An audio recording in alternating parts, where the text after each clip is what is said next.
Welcome to the Stephen Mansfield audio podcast.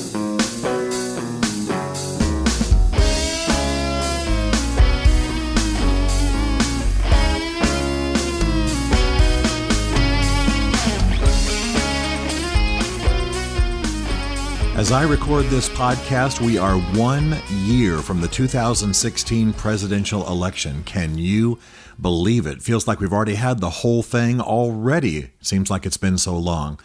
But I am recording this 1 year before the 2016 presidential election. And I have to tell you, this is shaping up to be one of the most fascinating, one of the most contentious, one of the most important presidential elections in American history.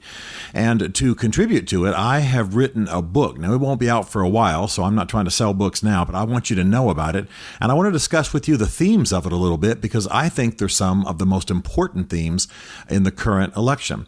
The book I've written is called Ask the Question: Why We Must Demand Religious Clarity from Our Presidential Candidates. I have written it. I am very excited about it. I've said some things in it that are, yes, sure, controversial, but they come organically from the things that I said and the cases I was making in books I've written, like The Faith of George W. Bush, The Faith of Barack Obama, Lincoln's Battle with God. I am fascinated with the role of faith in politics, in governance, in leadership, and particularly with the role of faith in the whole issue of presidential politics and leadership. And man, what an election we've got in front of us in those terms. I was thinking about all of that while I was writing this book, because, you know, what's happened in our history, especially our recent history, is that we have had presidential candidates make sort of murky statements about faith, sort of, you know, say general things, God bless America, I'm a man or a woman of faith, you know, carry a Bible to church kind of symbolism. But never do we get around to doing, as I say in the title, never do we get around to asking the question: what do you believe? What will it mean for your role in politics? What exactly does your faith imply, or what will it demand of you when you are in office? And so as I was writing the book, I did a lot of interviews and delved into a lot of constitutional history and read the best books on the subject, of course, and interviewed a great many people. And I think this is one of the most interesting and contentious issues. I enjoyed writing the book. It's perhaps the most bipartisan book I've written. I'm not gunning for left or right. I never write books that gun for left or right. But obviously, if I'm writing about George W. Bush or I'm writing about Barack Obama, there's a focus on one side or the other, even if I don't agree with them. But this book is a case that I'm making, comes out of the other books that I've written on this subject, and it's a case that we need to demand religious clarity from our presidential candidates. And I think it's going to help us a lot in this election. It's going to help us a lot because we have arguably one of the most, certainly, if not the most, faith-based election season. Some of the most faith-based candidates, some of the most stunning faith claims with these candidates we've ever had. And you can bet it's going to come down to a lot about religion. The conclusions we'll be dealing with next year, the things that we'll be hearing in the conventions, the arguments, the debates in the primary season, they are going to be a lot about religion. And I'm pretty excited about that. As you look on at the Democrat side, you have two people who are going to be raising religious issues. I know it might surprise you, but I consider Hillary Clinton to be one of the most faith-based political candidates or politicians of our generation. That may surprise you, and I'm not saying I agree with that faith, but there's just no question about it. This is a woman who got into politics based on a faith basis, a vision, a Methodist social gospel kind of vision for doing political good. She recounts that a great deal in her writings and in her talking about herself, and in this book I do a whole chapter on her, describing her faith background. If you've read her speeches on the Senate floor, she often, for example, would cite the words of Jesus to criticize or counter Republican views on everything from abortion to immigration. She is a woman who has said that she reversed herself, changed her views on same-sex marriage based on her faith. She originally had defended DOMA, the Defense of Marriage Act, which her husband signed into office, but she changed. And when she changed, she said she did so partially on her faith. She has said that women get abortions based in part on a faith decision. I mean, these things are going to come to the fore, not just because they're gotcha moments for the other side, but because Hillary Clinton has a faith vision and it informs her politics. Well, the person running against her in the Democratic Party, of course, is Bernie Sanders. And Bernie Sanders is raising some huge social justice issues that need to be dealt with, need to be looked at, need to be examined. The concentration of wealth into the hands of a few, the unjust treatment of workers, many, many things that make him sound at times like some of the Old Testament prophets on the issue of social justice. And he's going to be pressing a pretty important question. Was Jesus a social democrat? Was Jesus an advocate for the poor? Was Jesus opposed to the rich? Was Jesus in favor of things like redistribution of wealth? Does Jesus, to put it more crassly, come closer to the Republican neo-libertarian kind of vision for social justice, or does he come closer to Bernie Sanders' version? Believe me, this is going to be much, much discussed, particularly given that you have many, many millennials who are very much turned towards social justice, but also hang on to some form of evangelicalism. So you see the debate we're going to have on that side of the spectrum. On the right, we have a tremendous mishmash of faiths. And again, remember my book, Ask the Question is what I'm urging people to do, why we must demand religious clarity from our presidential candidates. Well, let's ask for some religious clarity, for example, from Donald Trump. Donald Trump is, at this moment, as I record this podcast, he's in the lead on the right. And he's a man who's been very unclear about his faith. He says he was raised a Presbyterian, says he's a Christian, but he also says he's never seen any need to ask forgiveness. And he's not been a guy who attended church, and he's been a guy who's lived a somewhat immoral life. And recently there was a photograph of many television preachers laying hands on him and anointing him and praying for him. Fine. I mean, all Christians should pray for whatever the presidential candidates are.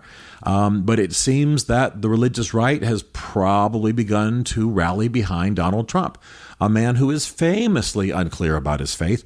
Therefore, what are we going to ask him? What is it we need to know? How will his faith shape him in office? What does it lead him to believe? We need to know that. The man who is probably at this point ranked number 2 behind Donald Trump is Ben Carson. Ben Carson is a Seventh-day Adventist. Now, that's not inherently a cult, as some people believe. They hold Orthodox Christian views, but they also hold some views about who's going to heaven and who's going to hell, even about the way you treat your body and your food being a moral force. That's a big issue. It's a big question. So you might like Ben Carson very much, but we need some clarity. We need to know some things. Does he think every other Republican candidate is going to hell? Does he think that every non-Seventh-day Adventist is going to hell? What about food? Is there a moral force there? What does he believe about faith in our public life? These are questions we need to ask. And again, I'm saying all this very objectively because my point in this book is objective. I'm going to be very careful as I talk about this book to not side with one side or another, but to press the issue on both sides. Most people know, especially those of you listening to this podcast, you know what I believe, or at least where I lean on the political spectrum. But I'm very disappointed in the level of religious discussion and debate that we've had in recent years. And we've got some interesting people on the right. For example, Mr. Rubio is a former Mormon who has become a Roman Catholic, but associates and affiliates and attends an evangelical church. Well, wonderful for him, but what does it mean? What are his views? Mr. Cruz is from a Hispanic Catholic background, but has become a Baptist and even launched his presidential campaign at Liberty University, the school founded by Jerry Falwell, very conservative. Great. What does it mean? What will he believe? Mr. Bush, as we probably all know, was part of a very famous Episcopalian family, but he became a Roman Catholic and very much identifies with Roman Catholicism, particularly with something of a South American, Central American, Hispanic American lean in that Catholicism. What will that mean? Well, we should ask that he articulate it. We all know that Mr. Huckabee is a former Baptist preacher and comes very strong with a faith perspective, but what is it exactly? We could go on and on. Rand Paul, raised a Presbyterian, says he's a Christian. How does his faith shape him? Well, how do the words of Jesus shape him? What is his faith and how does it shape him in office? You see where I'm going. Mr. Jindal is a Roman Catholic, but he also leans evangelical. Again, that's the way it is in our age. The words don't mean as much. If somebody says they're Roman Catholic, the vice president is Roman Catholic. And then, of course, so is Mr. Rubio. Well, gosh, there's a wide perspective between the two. So you have to ask the question. You have to ask them individually, what do you believe? And that's true of many of these people. Carly Fiorina, clearly faith-based, clearly a conversion story, clearly pro-life, for example, on a faith basis. But what specifically does she believe? You see, the issue is, if I ran for president, and I said to all of you who might vote for me, look, I'm going to run for president. And there's a guy over here, I'm not going to tell you his name or tell you much about it, but there's a guy over here who's going to be with me every single day in the Oval Office. He's a good friend of mine. He's been with me for years. He's going to advise me in everything that I do in office. I'm not going to tell you about him until I get in office. I'm not going to tell you his name. I'm not going to tell you about our relationship. I'm not going to tell you about his influence until I get in office. But y'all go ahead and vote for me and make me president. And just trust me that this is going to be a good influence. Well, you wouldn't do that. You don't know who this person is I've got hiding in the wings. They could be KKK. They could be skinhead. They could be Marxist guerrillas. They could be terrorists from, ISIS. You don't have any idea who they are. And everything about a presidential candidate should be disclosed. So we're heading into an exciting presidential season just from a spectator perspective, but given that we are patriots, given that we care about our country, given that these presidential elections define the future of our country, I suggest the thesis that's been at the basis of all of my work. Faith does shape candidates and thus presidents. Religion shapes the leaders, even if they don't know exactly how it happens. And we must understand that the faith of candidates so that we can understand how religion will shape them in office. It's not insisting upon religious tests. The Constitution forbids that. It's not bigotry. No, not at all. It's exactly what the Founding Fathers intended, that we would ask religious questions so that we would understand the influence of religion on our candidates and thus the influence of religion on our politics. I think many of us wish we'd known more about Barack Obama's religion. I just have to say humorously, I did what I could on that score. I think we wish we'd known more about George W. Bush's religion. I did what I could on that score. And I'm going to try to urge us to know a whole lot more about what's going on in this election. Every month, I'm going to be doing a special podcast focusing on the election and these issues. And of course, I'll be doing others on more of the details of the campaign season. But you need to join us for the ride when the time comes. You need to get this book. I think it's going to be very important. I think you can pre-order it now on Amazon. And let's be smart. Let's be informed. Let's be outspoken. And let's help set the direction of where our country is heading. Stephen Mansfield is a New York Times best-selling author, a popular speaker, and a frequent faith and culture commentator on CNN, Fox, and the Huffington Post. His groundbreaking books on faith and society include The Faith of George W. Bush, The Search for God in Guinness, Mansfield's Book of Manly Men, and The Miracle of the Kurds.